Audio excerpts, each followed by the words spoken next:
So if you recall, at our last class meeting, I was wearing a t-shirt that identified the three thinking moves that structure our body paragraphs for this first paper.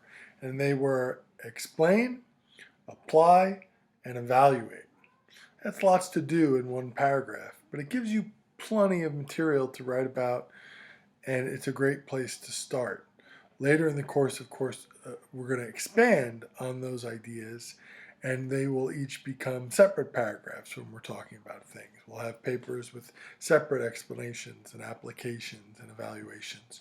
But for this first paper, we're trying to practice these three skills together in one hefty, rich, fully developed paragraph. So now that we've looked at claims and made suggestions to each other on how to develop those, we want to look at the explain section as a whole. So putting aside the claim part of the explain section, there are other criteria for what should be happening in the explain section, which is the blue coded section in the sample paragraph.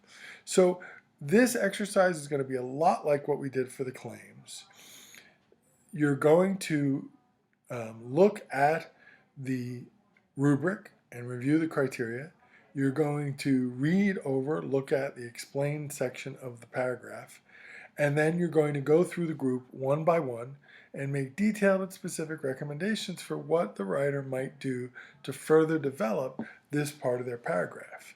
Once again, those recommendations will go inside Canvas.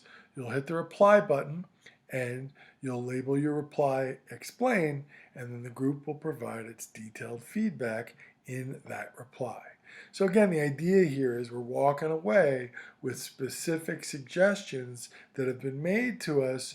They're not just in class though, they're in Canvas for us to look at later. Remember, we're staying focused on these rubric criteria. We don't want to get sidetracked into spelling, grammar, punctuation, language. We're looking at these structural criteria. Now there's one more difference between what I'm asking you to do here and what we did on the claims. What's that difference? Well, I'm not going to walk through the rubric and sample with you. I'd like you to do that in your groups.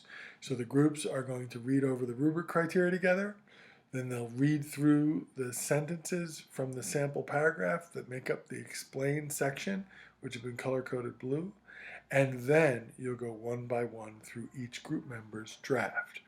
If somebody in the group doesn't have a draft, they should go after people who have drafts, and the group should help that person work on ideas for developing that draft, developing that explanation as much as possible in the time that we have.